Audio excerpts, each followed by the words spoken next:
Hello everyone, जैसा कि आप सब लोग जानते हैं डी ट्रिपल एस बी ने भी कुछ दिन पहले एक नया नोटिफिकेशन 626 जारी किया है, जिसमें कि कुछ वैकेंसीज आई हैं टीजीटी स्पेशल एजुकेटर की और पीआरटी स्पेशल एजुकेटर की। तो इस वीडियो में मैं आपको पूरी जानकारी देने वाला हूँ उन सभी चीज़ों के बारे में जो कि आपके लिए इम्पोर्टेंट है, इस वैकेंसी के लिए रेलेवेंट है, और कैसे आप लोग तैयारी कर सकते हैं, क्या क्या आप स्ट्रैटेजी बना सकते हैं, क्या क्या आप यूज़ कर सकते हैं, और कहाँ-कहाँ से आप लोग प्रिपेयर कर सकते हैं इस वैकेंसी के लिए। ठीक है? तो इस वीडियो में आपको क्या-क्या देखने के लिए मिलेगा? सबसे पहले तो आपको वैकेंसी की इन्फॉर्मेशन देखने को मिलेगी कि कितनी वैकेंसी है दोनों में, पीआरटी में भी और टीजीटी में भी। एलिजिबिलिटी क्राइटेरिया क्या है, सैलरी कितनी होती है, ये तो खैर सबको पता ही होगा जहाँ तक है। इसके बाद हम लोग थोड़ी सी स्ट्रैटेजी पे बात करेंगे कि प्रीवियस कट ऑफ्स कितनी रही हैं, एक्सपेक्टेड कट ऑफ कितनी है, सेफ स्कोर क्या है, पार्ट ए में आपको एटलीस्ट कितना स्कोर करना चाहिए और वहीं पे पार्ट बी में आपको कितना स्कोर करना चाहिए। इन दोनों के लिए हम लोग थोड़ा थोड़ा अलग अलग डिस्कस करेंगे, बट क्योंकि जो ये हमारा यूट्यूब चैनल है स्पेशल शिक्षक, इसमें हम लोग स्पेशल एजुकेशन की ज़्यादा बात करेंगे, तो पार्ट बी पे मेरा फोकस ज़्यादा रहेगा, बट पार्ट ए के बारे में भी मैं थोड़ा सा आपको ज़रूर बताऊंगा। इसके बाद हम थोड़ी सी बात करेंगे प्रिपरेशन पे, कैसे आप लोग प्रिपेयर कर सकते हो, क्या क्या आपको सिलेबस कवर करना है, कौन कौन सी बुक्स से आप प्रेफर कर सकते हो और क्या आपका स्टडी प्लान हो सकता है। तो पूरी वीडियो जो है ये एक कंप्लीट गाइड होने वाली है इन वैकेंसीज के रिगार्डिंग। और हम सबसे पहले स्टार्ट करते हैं वैकेंसी का नंबर देखने से कि कितनी कितनी वैकेंसी आई है, किस किस क्राइटेरिया, किस किस पोस्ट पे। तो सबसे पहले आया है टीजीटी स्पेशल एजुकेटर, डीओई की वैकेंसी है, 135 से वैकेंसी आई है जनरल की। बाकी फिर ऐसे ही ओबीसी की 0 है, 19 है एससी में, 0 है एसटी में और 9 है ओबीसी में। टोटल वैकेंसी है 163। ऐसे ही पीआरटी में भी आई है, डीओई के अंडर ही है वैकेंसी, एमसीडी के अंडर नहीं है। एमसीडी में 2021 में आई थी 1000 वैकेंसीज के आसपास, बट डीओई में सिर्फ और सिर्फ आई है 450 वैकेंसीज। ठीक है? तो ये दो वैकेंसीज हैं for special educator, TGT and PRT. ठीक है? ये थी इंफॉर्मेशन वैकेंसीज के बारे में, कौन कौन अप्लाई कर सकता है। तो सबसे पहले क्या है कि जो बीएड वाले बच्चे हैं वो अप्लाई करेंगे टीजीटी में, और डीएड वाले जो बच्चे हैं वो अप्लाई करेंगे प्राइमरी में। ठीक है? इस चीज़ में मुझे नहीं लगता किसी को कन्फ्यूजन होगी, बट अगर किसी को है तो ये चीज़ ध्यान रखना, बीएड वाले सिर्फ और सिर्फ टीजीटी में अप्लाई कर सकते हैं, डीएड वाले प्राइमरी में कर सकते हैं। अब बहुत लोगों ने क्या किया हुआ होता है कि उन्होंने डिप्लोमा किया हुआ होता है स्पेशल एजुकेशन में। ठीक है? उसके बाद ये लोग क्या करते हैं, ग्रेजुएशन कर लेते हैं, फिर इसमें कर लेते हैं ये बीएड जनरल में। तो ऐसे बच्चों का ना बहुत ज्यादा एक सवाल रहता है, क्या हम लोग टीजीटी में अप्लाई कर सकते हैं या नहीं कर सकते।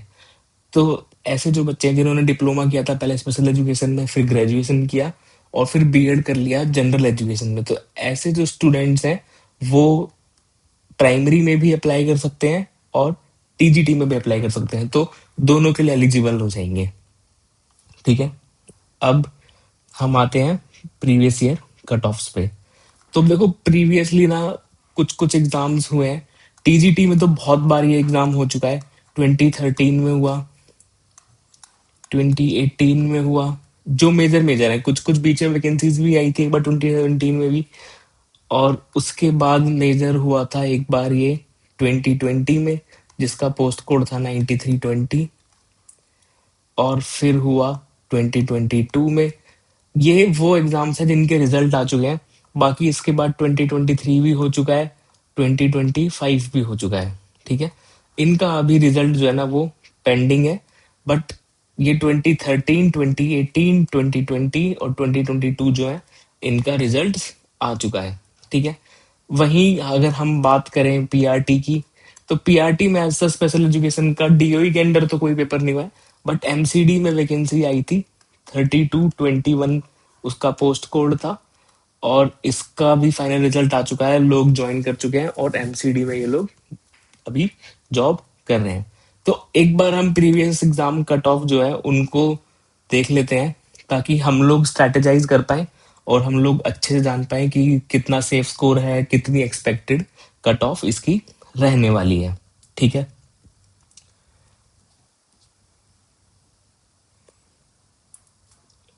एमसीडी की वैकेंसी की बात करें, इसका पोस्ट कोड था 3221, 4 20 इसका नोटिफिकेशन नंबर था।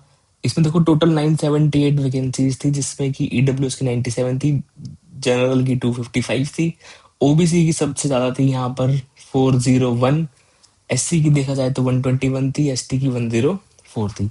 और ये इसकी फाइनल कट ऑफ है, जो कि पहले बच्चों ने डोजियर भरा, डोजियर के बाद उनका जो फाइनल मेरिट लिस्ट आती है वो वाली है ये। डोजियर की कट ऑफ इससे और भी कम थी, बट हम लोग अभी फाइनल सिलेक्शन की ही लिस्ट को एज अ बेसलाइन मान के चलेंगे, और आपको भी जो तैयारी करनी है वो इस फाइनल कट ऑफ के हिसाब से ही करनी है। ठीक है।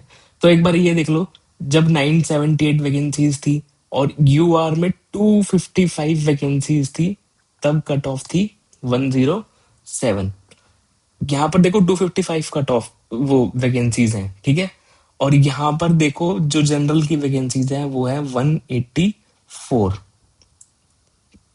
अब ये चीज ध्यान रखना, जब हम लोग एक्सपेक्टेड कट ऑफ डिस्कस करेंगे दोनों की, तो एक बार तब हम ये चीज के ऊपर फिर से आएंगे। ठीक है। इसके बाद जो डीओई ने फाइनल, जो सबसे इम्पोर्टेंट है 9320, इसमें देखो आप जो टोटल वैकेंसी एडवर्टाइज थी ना वो 1126 थी। ठीक है। इसमें अनरिजर्व्ड की थी 487, ओबीसी की थी 328, एससी की 164, एसटी की 93। और इसमें जो कट ऑफ गई थी जनरल की वो थी 81, ईडब्ल्यूएस 80, कोई ज्यादा डिफरेंस नहीं है, ओबीसी 70, एससी 60, पीएच 71 और एसटी 62। तो जो एकदम जो प्राइस पासिंग क्राइटेरिया होता है ना, यूआर का 80 मार्क्स, ओबीसी का 70 मार्क्स, एससी का 60 मार्क्स, इसके आसपास ही कहीं फाइनल कट ऑफ जो है वो है। इसके पीछे रीजन ये है कि वैकेंसीज एक तो बहुत ज्यादा थी, ऊपर से इस टाइम पर जो पेपर आता था ना उसका पैटर्न कुछ अलग होता था, पेपर थोड़ा सा टफ आता था। ठीक है। बहुत डीप क्वेश्चंस पूछते थे, किसी को भी इतना क्लैरिटी नहीं होती थी कि कहाँ से क्वेश्चन आ जाए, कुछ भी हो जाए। तो बच्चे क्या करते थे, पार्ट ए में तो सबका स्कोर अच्छा आ जाता था, और इस वैकेंसी के टाइम पे ही रूल चेंज किया गया था कि दोनों पार्ट में अलग अलग 40 मार्क्स लाने की जरूरत नहीं है, सिर्फ और सिर्फ पार्ट बी में आपको 40 मार्क्स लाने की जरूरत है। तो इसमें भी जो ओबीसी कैंडिडेट्स हैं, ये बहुत कम लोग जो है पार्ट बी में 40 मार्क्स ला पाए थे, और सिर्फ कुछ चुनिंदा लोगों का ही इसमें ओबीसी में सिलेक्शन हो पाया था इस वाले पोस्ट कोड में। यूआर वाली पूरी भर गई थी, यूआर में कोई वैकेंसीज बची नहीं थी खास। ठीक है। इसमें क्या हुआ था, जब वैकेंसी आई थी उसके बाद ना इसमें 364 वैकेंसीज और ऐड कर दी थी, बट फिर कुछ हुआ होगा, किसी ने केस किया होगा या जो भी रीजन रहा हो, इसको बाद में रिट्रैक्ट कर लिया गया, और ये 364 वैकेंसी जो है अंडर 2022 पोस्ट कोड में फिर से एडवर्टाइज हुई। ठीक है। अब इन 364 में देखो, जनरल की वैकेंसीज है 131, ओबीसी की है 90, एससी की है 75, एसटी की है 32। ठीक है। अब कट ऑफ यहाँ पे पहुंच गई है यूआर की 141।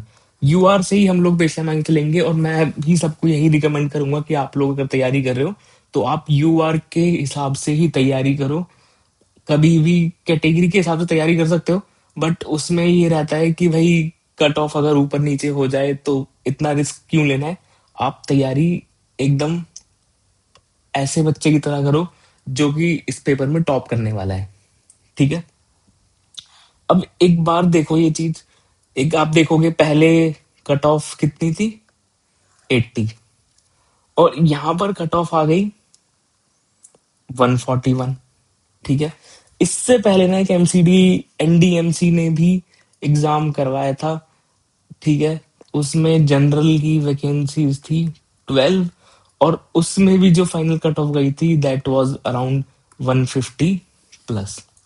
अब ये मेजर डिफरेंस इतना आ क्यों रहा है भाई? पहले तो भाई 80 पे आती थी कट ऑफ, अब 140 150 पे आने लग गई। तो इसके पीछे मेन रीजन है एग्जाम।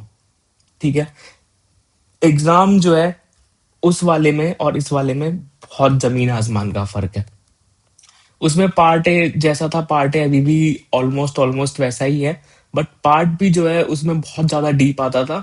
इसमें जो पार्ट ए है बहुत इजी आता है। ठीक है, मोस्टली जो क्वेश्चंस होते हैं वो एप्लीकेशन बेस्ड होते हैं। और अगर कोई भी एक पर्सन जिसने स्पेशल एजुकेशन में डिप्लोमा या बीएड नहीं भी करी, अगर उसको भी आप क्वेश्चन दिखाओगे ना, तो उसमें ऐसे रहता है कि तीन ऑप्शंस नेगेटिव है, एक पॉजिटिव है, या तीन पॉजिटिव है एक नेगेटिव है। तो बहुत इजी हो जाता है बहुत क्वेश्चंस को। टेक्निकल क्वेश्चंस होते हैं या जो फैक्ट बेस्ड क्वेश्चन होते हैं वो काफी कम आ रहे हैं। और वही क्वेश्चन जो है ना वो बच्चों को रैंक में ऊपर नीचे ले जा रहे हैं या फिर सिलेक्शन करा रहे हैं। तो इसलिए जो कट ऑफ है ना वो 80 से सीधा 141 आ गई, और यहाँ पे 150 प्लस रह गई। ठीक है, अब इसी वैकेंसी में मैंने भी एग्जाम दिया था और मेरे मार्क्स आए थे 159 और मेरी रैंक थी 18।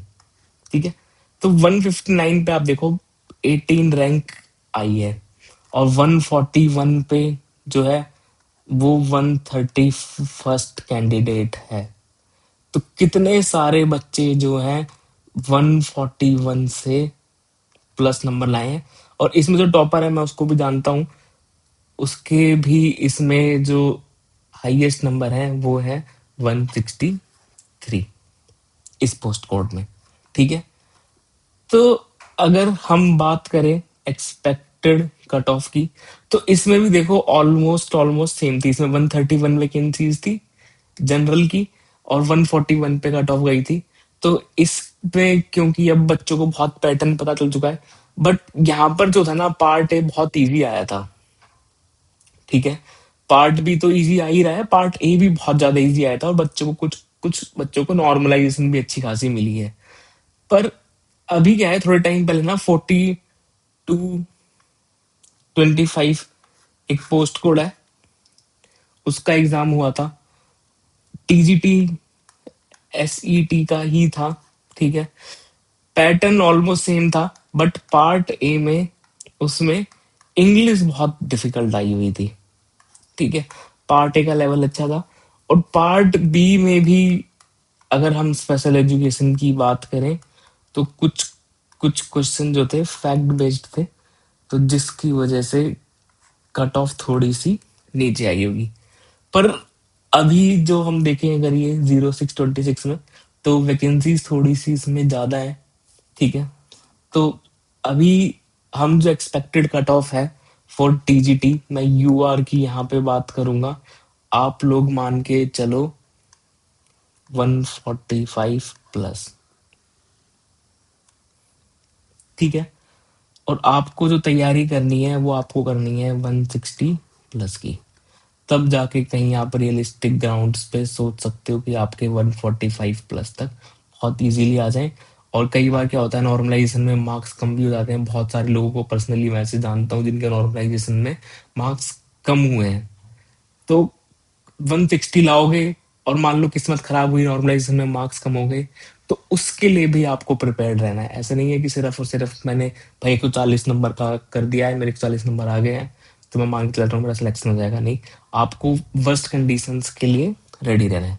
ठीक है, और यहीं पे अगर हम बात करें पीआरटी की, तो पीआरटी में ना कंपटीशन बहुत टफ रहने वाला है, क्योंकि जो लोग एमसीडी में सिलेक्टेड है ना वो बच्चे भी इस पेपर को देने वाले हैं। क्योंकि एमसीडी में बहुत सारी कुछ कुछ प्रॉब्लम्स हैं, बहुत बार सैलरी टाइम पे नहीं आती हैं, बहुत बार ट्रांसफर में प्रॉब्लम है, और अलग अलग ही वहां पर चीजें हैं, जिस वजह से वो भी बहुत सारे लोग इस ऑलरेडी जो सिलेक्टेड हैं वो भी इसको देने वाले हैं। और पीआरटी में एमसीडी के बाद से वैकेंसी पहली बार आ रहे हैं और बहुत बच्चे प्रिपेयर कर रहे हैं। तो पीआरटी में अगर टीजीटी में 145 प्लस है तो पीआरटी में मैं तो रिकमेंड करूंगा 155 प्लस आप मान के चले। ठीक है, तो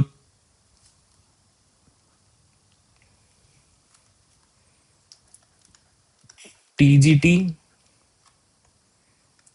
145 प्लस, पीआरटी मान के चलो 155 प्लस। ठीक है, सेफ एक बार इसको काट देते हैं, इस पे भी आएंगे। तो सेफ स्कोर की अगर मैं बात करूं, टीजीटी के लिए आपको तैयारी करनी है 160 प्लस की। और अगर मैं पीआरटी की बात करूं तो 165 प्लस की। और पीआरटी में कैंडिडेट का नंबर ज्यादा रहेगा तो शिफ्ट ज्यादा रहेंगी, और नॉर्मलाइजेशन भी बहुत होगा। तो बहुत बच्चों को हो सकता है बढ़ जाए, पर बहुत बच्चों की कम भी हो सकते हैं, क्योंकि बच्चे ज्यादा हैं, शिफ्ट ज्यादा है, तो कम होने के भी ज्यादा चांसेस हैं। टीजीटी में मैक्सिमम मैक्सिमम मैक्सिमम क्या होगा, 3 शिफ्ट हो जाएंगी। आज तक कभी भी देखोगे ना, 6,000 बच्चों ज्यादा बच्चों ने कभी फॉर्म नहीं भरा है, और 3,000 से ज्यादा बच्चे कभी आज तक भी इस एग्जाम को देने नहीं गए हैं। ठीक है, पीआरटी में डिप्लोमा ज्यादा बच्चे करते हैं as compare to BEd.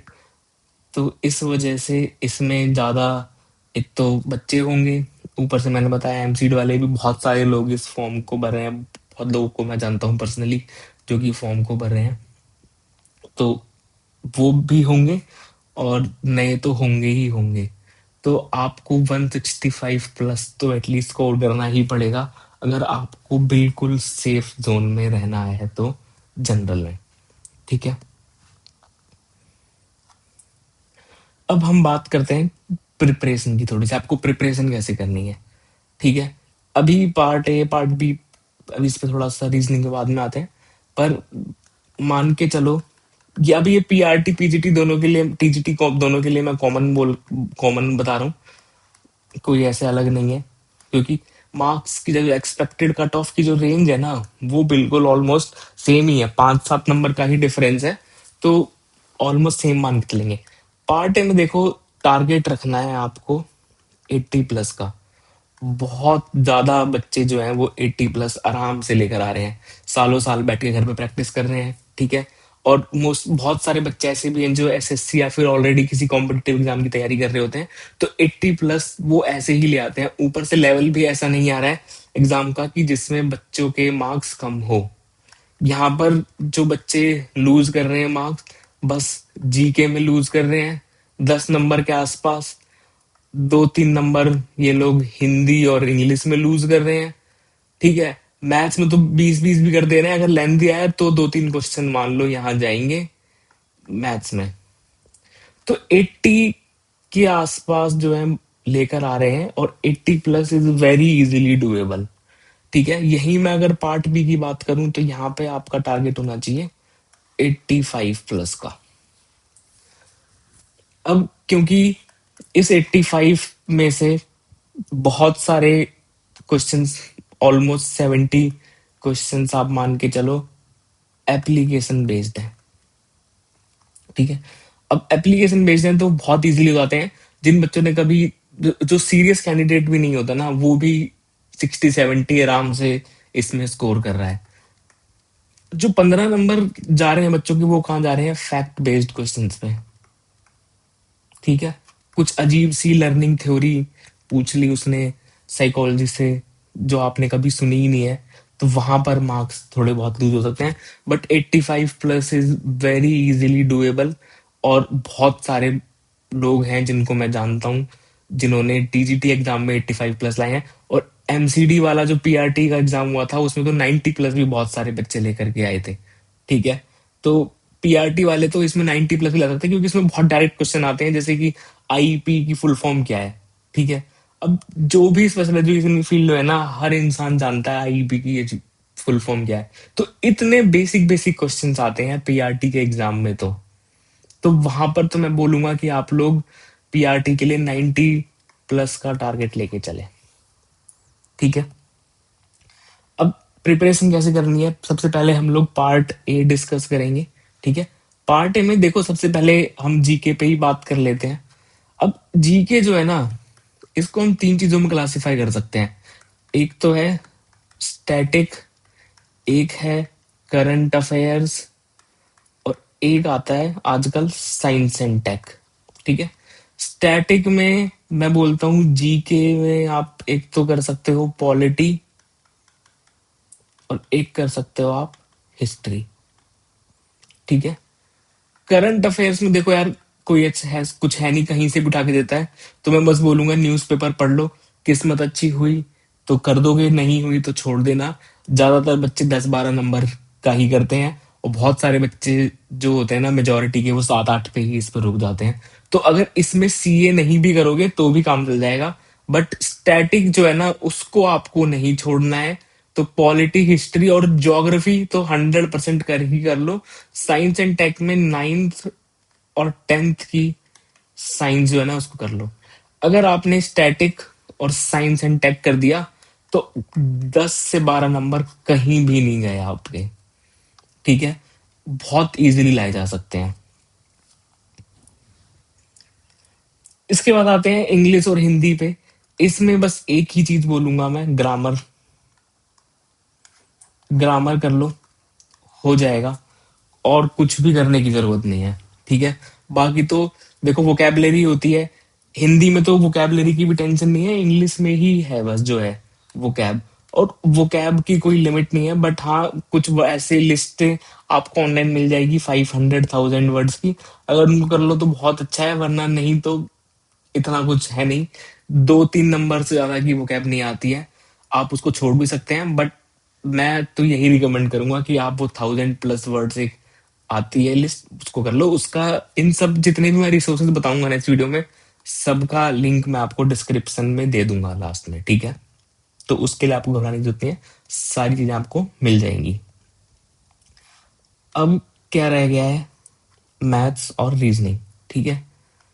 Maths, अब देखो मैथ्स ना बहुत ज्यादा वीक पॉइंट है उन बच्चों का जो कोई गवर्नमेंट कॉम्पिटिटिव एग्जाम की तैयारी नहीं कर रहे हैं। अब इसके लिए मैं क्या रिकमेंड करता हूँ, जहां से मैंने खुद ने भी प्रिपरेशन करी थी, वो है अड्डा 247 का जीरो टू हीरो नाम से वीडियोस है, ठीक है। वहां से आप टॉपिक्स कर सकते हो मैथ्स के, या फिर पेड कोर्स भी ले सकते हो। करियर विल से गगन प्रताप का भी अच्छा है, वो भी ले सकते हो। तो मैथ्स में तो मैं यही रिकमेंड करूंगा कि कोई कोर्स ले लो। और याद रखना मैथ्स में दो तरह का होता है कॉम्पिटेटिव एग्जाम में, एक होता है अरिथमेटिक, एक होता है एडवांस। डी ट्रिपल एस में सिर्फ और सिर्फ अरिथमेटिक आता है, तो अरिथमेटिक की ही तैयारी करनी है। फिर आता है रीजनिंग। रीजनिंग में तो बस एक ही तरीका है, प्रैक्टिस, ठीक है। कुछ क्वेश्चन इसमें ट्रिकी होते हैं जिनकी आपको टेक्निक ऑनलाइन देखनी पड़ेगी, वरना प्रैक्टिस करने से ही हो जाएगा। जैसे आजकल एक बहुत फेवरेट क्वेश्चन है डी ट्रिपल एस बी का, राउंड टेबल। एक ही शिफ्ट में ना, इसमें एक ही एग्जाम में 3-3 4-4 क्वेश्चन आ जा रहे हैं इसके राउंड टेबल के। तो ये वाला है तो जरूर ही जरूर कर लेना। बस मुझे लगता है यही राउंड टेबल ही है एक ऐसा जो अटका सकता है, वरना सीरीज वगैरह और डिकोडिंग वगैरह वाले आते हैं वो हर कोई कर लेता है, आप भी बहुत इजीली कर लोगे। बट अगर लग रहा है कि मैं कर पाऊंगा या नहीं कर पाऊंगा, तो उसके लिए मैं ये कहूंगा कि प्रैक्टिस जरूर कर लेना, ठीक है। अब आते हैं हम अपने पार्ट बी पर। अब पार्ट बी जो है ना हमारा, वो है सबसे इम्पोर्टेंट। अब पार्ट बी को ना मैं 3 चीजों में डिवाइड कर सकता हूँ। सबसे पहला है साइकोलॉजी, ठीक है। दूसरा है हमारा स्पेशल एजुकेशन, ठीक है। और तीसरा है फिर हमारा पॉलिसीज। अब पॉलिसीज में से तो कोई भी क्वेश्चन नहीं दिखता, दिखता भी है तो बस मेजर से मेजर आरपीडब्ल्यूडी एक्ट और आरटी। इसके अलावा कभी मुझे आज तक कोई क्वेश्चन नहीं दिखा है। ना 22 वाले में आया था, ना 23 वाले में आया था, ना 25 वाले में आया था, तीनों में से किसी में नहीं आया। तो बस दो पॉलिसी आपको कवर करनी है, आरपीडब्ल्यूडी एक्ट और आरटीई एक्ट, ठीक है। अब इसके बाद क्या है, साइकोलॉजी, ठीक है। साइकोलॉजी के लिए मैं अभी एक अलग से वीडियो बनाऊंगा जिसमें मैं सारे टॉपिक्स एक्सप्लेन करूंगा नेक्स्ट वीडियो में। स्पेशल एड में 21 डिसेबिलिटीज और इनका इंटरवेंशन, ठीक है। ये आपको करना है स्पेशल एजुकेशन में। इसके अलावा क्या क्या आप बुक्स रेफर कर सकते हो, क्या क्या आप कर सकते हो, उसको और मैं एक बार आपको बता देता हूँ। तो देखो, साइकोलॉजी के लिए कोई बुक नहीं है, मैं ये कहूंगा कि यूट्यूब से ही कर लेना। ठीक है। और साइकोलॉजी में भी ना, दो चीजों में हम पूरी साइकोलॉजी को क्लासिफाई कर सकते हैं। एक मिनट में एक बार इसको साफ कर दूं, फिर मैं आपको बताता हूँ।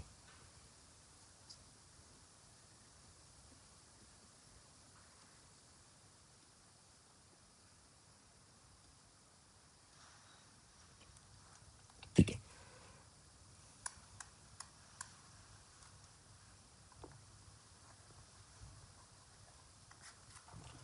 एक तो है इसमें ग्रोथ एंड डेवलपमेंट।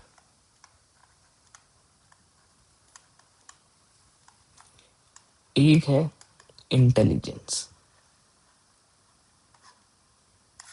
इसमें सारी growth and development related theories है, जैसे कि जीन पियाजे हो गया, कोलर हो गया, वाइगोस्की हो गया, एरिक्सन की थ्योरी हो गई। ठीक है। सोशलाइजेशन की थ्योरी हो गई, मैस्लो की थ्योरी हो गई ह्यूमनिस्टिक ग्राउंड की। ये सब चीजें इसमें आती है। वहीं पे इंटेलिजेंस में अगर हम बात करें, तो सारी intelligence theory, one factor test, two factor test, five tech factor test जो आजकल चलता है, बिने कामत टेस्ट, तो सारे हम इंटेलिजेंट टेस्ट की बात करेंगे इसमें। इसके अलावा मेमोरी क्या होती है, अटेंशन क्या होता है, ये सब चीजों के बारे में थोड़ा सा पढ़ना है हमें। और तीसरी चीज जो है ना इसमें, वो है लर्निंग थ्योरीज। ये इम्पोर्टेंट है थोड़ा, क्योंकि जैसे 2022 वाले में आ गया था गैगनेस की लर्निंग थ्योरी के 4 स्टेजेस बताओ। तो लर्निंग थ्योरी जितनी भी है ना, वो आपको जरूर सारी कवर करनी है।